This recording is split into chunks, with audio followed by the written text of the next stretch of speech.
Hi ಸ್ನೇಹಿತರೆ, ಎಲ್ಲರಿಗೂ ನಮಸ್ಕಾರ. ನಾನಿ ಕಿಚನ್ ಬೈ ಸಾಧನ. ಎಲ್ಲರಿಗೂ ಸ್ವಾಗತ. ಈಗ ನಾನು ಸಬ್ಬಕ್ಕಿ ಇಡ್ಲಿ ಮಾಡೋದು ತೋರಿಸ್ತಿದ್ದೀನಿ. ಅದಕ್ಕೆ ಏನೇನು ಬೇಕು, ಎಷ್ಟೆಷ್ಟು ಬೇಕು ಅಂತ ಈಗ ನಿಮಗೆ ಹೇಳ್ತಿದ್ದೀನಿ. ನೋಡಿ ಸ್ನೇಹಿತರೆ, ಇಡ್ಲಿ ರವೆ ತೊಗೋಬೇಕು. ಒಂದು ಅಳತೆ ಇಡ್ಲಿ ರವೆ, ಉದ್ದಿನಬೇಳೆ ಫ್ಲಾಟ್, ಯಾವ ಅಳತೆನಲ್ಲಿ ತೊಗೊಳ್ತೀವೋ ಅದೇ ಅಳತೆ, ಲೋಟನೆಲ್ಲ ನೀವು ಯಾವುದ್ರೊಳಗೆ ಅಳತೆ ಅದೇ ಒಂದೇ ಅಳತೆನಲ್ಲಿ ಎಲ್ಲ ತೊಗೋಬೇಕು. ಅರ್ಧ ಸಬ್ಬಕ್ಕಿ, ಆರ್ಡಿನರಿ ಸಬ್ಬಕ್ಕಿ ತೊಗೋಬೇಕು. ಈ ಮೂರು ಬೇಕಿರೋದು. ಇದು ನಾವು ಇಡ್ಲಿಗೆ ಹೇಗೆ ರುಬ್ಕೊಳ್ತೀವೋ ಅದೇ ಥರ ಇಡ್ಲಿ ರವೆನೇ ಚೆನ್ನ. ಅದಕ್ಕೆ ನೆನೆಸ್ಬಿಟ್ಟು ರುಬ್ಬಿ, ಎಲ್ರಿಗೂ ಇಡ್ಲಿಗೆ ಹೇಗೆ ಹದ ರುಬ್ಬಬೇಕು ಅಂತ ಗೊತ್ತಿರುತ್ತಲ್ಲ, ಅದೇ ಹದಕ್ಕೆ ರುಬ್ಕೋಬೇಕು. ರುಬ್ಬಿ ಹಿಂದಿನ ದಿವಸ ಇಟ್ಕೊಂಡು ಮಾನೆಸ ಬೆಳಗ್ಗೆಗೆ ನಮಗೆ ಒಗ್ಗರಣೆಗೆ ಬೇಕಾಗಿರೋ ಪದಾರ್ಥ ಕಾಳುಮೆಣಸು, ಜೀರಿಗೆ, ಸಾಸಿವೆ ಮತ್ತು ಎಣ್ಣೆ, ಕರಿಬೇವು ಬೇಕು. ಅದಕ್ಕೆ ಬೇಕಿರೋದು ಹಸಿ ಖಾರ ಇಲ್ಲಾಂದರೆ ಚಿಲ್ಲಿ ಪೌಡ್ರ್ ಆದರೂ ಮಾಡ್ಕೋಬೋದು, ಒಣಮೆಣ್ಸಿನ್ಕಾಯಿ ಪೌಡ್ರ್ ಮಾಡ್ಕೋಬೋದು. ಯಾರಿಗೆ ಯಾವ್ದು ಬೇಕೋ ಅದು ಮಾಡ್ಕೊಳ್ಳಿ. ಒಣಮೆಣ್ಸಿನ್ಕಾಯಿ ಪೌಡರು ಅಂದರೆ ಒಂದು ಅಳತೆಗೆ 4 ಮೆಣಸಿನ್ಕಾಯಿ ಹಾಕ್ಕೊಳ್ಳಿ.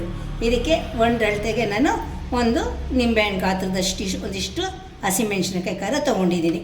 ಕೊತ್ತಂಬರಿ, ಈರುಳ್ಳಿ ಇಷ್ಟು ಬೇಕು. ಈರುಳ್ಳಿ ಇಂಟ್ರೆಸ್ಟ್ ಇದ್ದರೆ ಹಾಕ್ಬೋದು, ಇಲ್ಲಾಂದರೆ ಸ್ಕಿಪ್ ಮಾಡ್ಬೋದು. ನೋಡಿ ಸ್ನೇಹಿತರೆ, ಇಡ್ಲಿ ಅದಕ್ಕೆ ನಾವು ರುಬ್ಕೋಬೇಕು.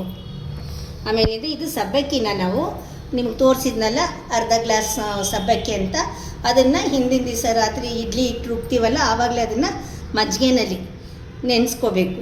ನೀರು ಮಜ್ಜಿಗೆ ಮಾಡ್ಕೊಳ್ಳಿ. ನೋಡಿ ಈ ಥರ ನೀರು ಮಜ್ಜಿಗೆ ಮಾಡಿಕೊಂಡು ಮಜ್ಜಿಗೆನಲ್ಲಿ ಹಾಕಬೇಕು. ಮಜ್ಜಿಗೆನಲ್ಲಿ ನೆನೆಸ್ಬೇಕು. ನೀವು ಎಷ್ಟು ಸಬ್ಬಕ್ಕಿ ತೊಗೊಳ್ತೀರೋ ಅಷ್ಟು ಅರ್ಧ ಪಾವು ತೊಗೊಳ್ಳಿ ಅಂತ ಹೇಳಿದ್ದೀನಲ್ಲ, ಅರ್ಧ ಪಾವ್ಗೆ ಅರ್ಧ ಗ್ಲಾಸು ನೀರು ಮಜ್ಜಿಗೆ ಮಾಡಿಕೊಂಡು ನೀರು ಮಜ್ಜಿಗೆನಲ್ಲಿ ನೆನೆಸ್ಕೋಬೇಕು. ನೋಡಿ ಸ್ನೇಹಿತರೆ, ರಾತ್ರಿ ನಾನು ನೆನೆಸ್ಕೊಂಡಿದ್ದೀನಲ್ಲ, ಕರೆಕ್ಟಾಗಿ ಬಾಲ್ಸ್ ಆಗಿ ಚೆನ್ನಾಗಾಗಿದೆ ಸಬ್ಬಕ್ಕಿ. ನೋಡಿ, ಇದರೊಳಗೆ ಇನ್ನೊಂದು ಇಂಪಾರ್ಟೆಂಟ್ ಏನು ಅಂದರೆ, ನಿಮಗೆ ಮಜ್ಜಿಗೆನಲ್ಲಿ ಬೇಡ ಅಂದರೆ ಬರೀ ನೀರಲ್ಲಿ ಬೇಕಾದ್ರೂ ನೆನೆಸ್ಕೋಬೋದು. ಮಜ್ಜಿಗೆನಲ್ಲಿ ನೆನೆಸ್ಕೊಂಡ್ರೆ ಸಬ್ಬಕ್ಕಿ ಸ್ವಲ್ಪ ಚೆನ್ನಾಗಿರುತ್ತೆ, ಟೇಸ್ಟ್ಫುಲ್ಲಾಗಿರುತ್ತೆ. ಇಡ್ಲಿಗೆ ಹಾಕಿದ್ರೂ ಚೆನ್ನಾಗಿರುತ್ತೆ. ಬೇಡ ನಮ್ಗೆ ಮಜ್ಜಿಗೆ ಅಂದರೆ ಪ್ಲೈನ್ ವಾಟರಲ್ಲಾದರೂ ನೆನೆಸ್ಕೋಬೋದು. ಅಳತೆ ಮಾತ್ರ ಅದೇ ಅಳತೆ. ಈಗ ನಾವು ಒಗ್ಗರಣೆ ಇಟ್ಕೊಳ್ಳೋಣ. ನೋಡಿ, ಈ ಥರ ಒಂದು ಪ್ಯಾನ್ ಇಟ್ಕೊಂಡು ಎಣ್ಣೆ ತೊಗೊಂಡಿದ್ದಲ್ಲಿ ಈ ಕಪ್ಪಲ್ಲಿ 3 ಸ್ಪೂನಷ್ಟು ಎಣ್ಣೆ ಇದೆ. ಒಗ್ಗರಣೆಗೆ ಇಷ್ಟು ಹಾಕ್ಕೊಳ್ಳಿ. ಎಣ್ಣೆ ಬಿಸಿ ಆದಮೇಲೆ ಸಾಸಿವೆ ಮಾಮೂಲಿ ಒಗ್ಗರಣೆ ಇಟ್ಕೊಳ್ತೀವಲ್ಲ, ಇಂಗು ಪೌಡರು ಎಲ್ಲ ಹಾಕಿ ಒಗ್ಗರಣೆ ಇಟ್ಕೊಳ್ಳಿ. ನೋಡಿ ಸ್ನೇಹಿತರೆ, ಈಗ ಎಣ್ಣೆ ಬಿಸಿ ಆಗಿದೆ, ಒಗ್ಗರಣೆಗೆ ಹಾಕ್ಕೊಳ್ತಿದ್ದೀನಿ. ಸಾಸಿವೆ, ಜೀರಿಗೆ, ಕರಿಬೇವು ಎಲ್ಲ ಹಾಕ್ಕೋಬೇಕು. ಪೌಡರ್ ಹಾಕಿದ್ದೀನಿ.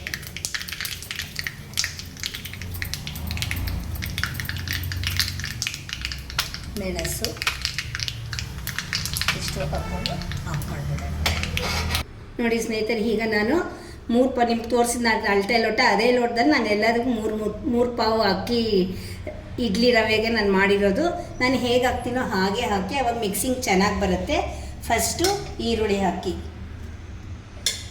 ಕೊತ್ತಂಬರಿ ಹಾಕಿ, ಇಲ್ಲ ನೀವು ಚಿಲ್ಲಿ ಪೌಡರ್ ಚಿಲ್ಲಿ ಫ್ಲಾಕ್ಸ್ ಇಟ್ಕೊಂಡು ಚಿಲ್ಲಿ ಫ್ಲಾಕ್ಸ್ ಹಾಕ್ಕೊಳ್ಳಿ. ನೋಡಿ, 3 ಪಾವು ನಾನು ಇಷ್ಟು ಹಾಕ್ತಿದ್ದೀನಿ. ಇದಾದಮೇಲೆ ಕರಿಬೇವು ಹಾಕ್ಕೊಳ್ಳಿ. ಆಮೇಲಿಂದ ಈ ಸಬ್ಬಕ್ಕಿ ಹಾಕ್ಕೊಳ್ಳಿ. ನಾನು ಸಬ್ಬಕ್ಕಿ ನೆನೆಸಿದ್ನಲ್ಲ, ಮೈನ್ ಸಬ್ಬಕ್ಕಿ ಇಡ್ಲಿ ಸಬ್ಬಕ್ಕಿ ಈ ಥರ ಹಾಕ್ಕೊಳ್ಳಿ. ನೋಡಿ, ಇದ್ರ ಮೇಲೆ ಚಿಟಿಕೆ ಸೋಡಾ, ಜಾಸ್ತಿ ಏನು ಬೇಡ, ಚಿಟಿಕೆ ಸೋಡಾ ಹಾಕ್ಕೊಳ್ಳಿ. ಇಷ್ಟು ಹಾಕ್ಕೊಂಡು ಕೊಡೆಯಲ್ಲಿ ನಾವು ಇಟ್ಕೊಂಡಿದ್ವಲ್ಲ ಒಗ್ಗರಣೆ ಸುತ್ತು ಹಾಕ್ಕೊಳ್ಳಿ. ಈಗ ನಾವು ಇಡ್ಲಿ ಹಿಟ್ಟನ್ನ ಮಿಕ್ಸ್ ಮಾಡೋಣ. ರುಚಿಗೆ ಬೇಕಷ್ಟು ಉಪ್ಪು ಹಾಕ್ಕೊಳ್ಳೋಣ. ನೋಡಿ, ಈ ಥರ ಮಾಡ್ಕೊಳ್ಳಿ. ನಿಮಗೆ ಕಲೋದಕ್ಕೆ ಮಿಕ್ಸ್ ಮಾಡೋದಕ್ಕೆ ಈಸಿ ಆಗುತ್ತೆ, ಎಲ್ಲ ಚೆನ್ನಾಗಿ ಕೂಡ್ಕೊಳ್ಳುತ್ತೆ. ನೋಡಿ, ಈ ಥರ ಮಾಡಿದ್ಮೇಲೆ ಈ ಥರ ಮೇಲಿನ ಕೆಳಗಿನ ಮೇಲೆ ಎತ್ತು ಹಾಕ್ತಾಯಿದ್ರೆ ನಿಮಗೆ ಮೆಣಸಿನ್ಕಾಯಿ, ಖಾರ, ಮೆಣಸು, ಒಗ್ಗರಣೆ ಹಾಕಿರೋದು, ಈರುಳ್ಳಿ, ಕೊತ್ತಂಬರಿ, ಸೋಡಾ, ಎಣ್ಣೆ ಎಲ್ಲನೂ ಚೆನ್ನಾಗಿ ಮಿಕ್ಸ್ ಆಗುತ್ತೆ. ನೋಡಿ, ಈ ಥರ ಒಂದು ಸತಿ ಮಾಡೋದು, ಮತ್ತೊಂದು ಸ್ವಲ್ಪ ಈ ಥರ ಮಾಡಿದ್ರೆ ನಿಮ್ಗೆ ಹದ ಚೆನ್ನಾಗಾಗತ್ತೆ. ಇಡ್ಲಿ ಹದ ಹಿಟ್ಟದ ಮಾಡ್ಕೊಂಡಿದ್ವಲ್ಲ, ಈಗ ಪ್ಲೇಟ್ಗಳಲ್ಲಿ ಈ ಥರ ಅರ್ಧ ಮುಕ್ಕಾಲ್ಗೆ ತುಂಬ ಇದಾಗಿ ಮಾಡಿಬಿಡಿ. ಈ ಥರ ಮುಕ್ಕಾಲಷ್ಟು ಹಾಕ್ಕೊಳ್ಳಿ. ಈಗ ನಾವು ಇಡ್ಲಿ ರೆಡಿ ಆಗೋಷ್ಟೊಳಗೆ ಇಡ್ಲಿಗೆ ಸೈಡ್ಗೆ ಚಟ್ನಿ ಮಾಡ್ಕೊಳ್ಳೋಣ. ಪುದೀನ ಚಟ್ನಿ ಮಾಡ್ಕೊಳ್ಳೋಣ ನಾವು. ನೋಡಿ ಪುದೀನ ಚಟ್ನಿಗೆ ಏನೇನು ಬೇಕು ಅಂತ.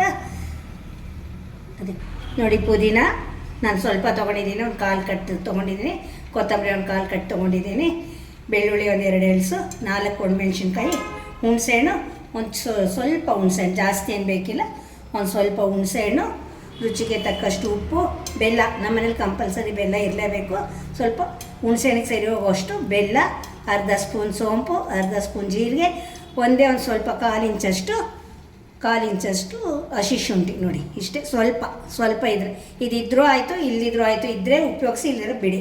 ಒಂದು ಚಿಕ್ಕ ಕಪ್ಪಷ್ಟು ಹುರ್ಗಡ್ಲೆ, ಇಷ್ಟು ಹಾಕಿ ರುಬ್ಕೊಂಡು ಚಟ್ನಿ ಮಾಡ್ಕೊಳ್ತೀನಿ. ಸಬ್ಬಕ್ಕಿ ಇಡ್ಲಿ ಸೂಪರಾಗಿ ಬಂದಿದೆ. ಇದಕ್ಕೆ ತುಪ್ಪ ಹಾಕ್ಕೊಂಡು ಚೆನ್ನಾಗಿ ಕ್ಲೀನಾಗಿ, ಮತ್ತು ಮಾಡಿದ್ನೆಲ್ಲ ಪುದೀನ ಚಟ್ನಿ ಮತ್ತು ಇಡ್ಲಿ ಪುಡಿ ಬರುತ್ತೆ, ಅದು ಹಾಕ್ಕೊಂಡು ತೊಗೊಂಡ್ರೆ ತುಂಬ ಟೇಸ್ಟ್ಫುಲ್ಲಾಗಿರುತ್ತೆ. ನಾನು ಈ ಸಬ್ಬಕ್ಕಿ ಇಡ್ಲಿಗೆ ಹೇಳಬೇಕಾದಾಗ ನಿಮಗೆ ವಿಡಿಯೋದಲ್ಲಿ ತೋರಿಸಿದ್ದು 1 ಅಳತೆ ಇಡ್ಲಿ ರವೆ ತೋರಿಸಿದ್ದೀನಿ. ಅದು ಬದಲು 3 ಅಳತೆ ತೊಗೋಬೇಕು. ಅಲ್ಲಿ ನಾನು ಮೆನ್ಷನ್ ಮಾಡಬೇಕಾಗಿತ್ತು, ಅದಕ್ಕೆ ಈಗ ಹೇಳ್ತಿದ್ದೀನಿ. 3 ಅಳತೆಗೆ ಉದ್ದಿನಬೇಳೆ ಮತ್ತು ಸಬ್ಬಕ್ಕಿ ತೋರಿಸಿರೋದು. ಇದೊಂದು ಇನ್ನೊಂದು ಸತಿ ಗಮನಿಸಿ ಸ್ನೇಹಿತರೆ. ಇದು ಇಡ್ಲಿ ಪುಡಿ ಬಂದು ನಮ್ಮ ಸ್ನೇಹಿತರದ್ದು KAS ಅಂತ ಅವ್ರದ್ದು ಬ್ರ್ಯಾಂಡು. ನೀವು ಯಾವಾಗಾದ್ರು ಬೇಕಾದ್ರೆ KAS ಅನ್ನೋ ಬ್ರ್ಯಾಂಡ್ ಇದೆ. ಚಟ್ನಿ ಪುಡಿ ತೊಗೊಳ್ಳಿ, ತುಂಬ ಟೇಸ್ಟ್ಫುಲ್ಲಾಗಿರುತ್ತೆ. ಮತ್ತು ಪುಳಿಯೋಗರೆ ಪುಡಿ ಇದೆ, ಚಿಲ್ಲಿ ಪೌಡರ್ ಇದೆ, ಸ್ಪೆಷಲ್ ಪಿಕಲ್ಸ್ಗೆ ಹಾಕೋದಕ್ಕೆ ಚಿಲ್ಲಿ ಪೌಡರ್ ಇದೆ. ತುಂಬ ಚೆನ್ನಾಗಿದೆ ಅವ್ರದ್ದು. ನೀವು ಬೇಕಾದಾಗ ಅಂಗಡಿನಲ್ಲಿ ಹೋದಾಗ KAS ಅಂತ ಬ್ರ್ಯಾಂಡ್ ಕೇಳಿ ತೊಗೊಳ್ಳಿ ಸ್ನೇಹಿತರೆ. ಬಾಯ್.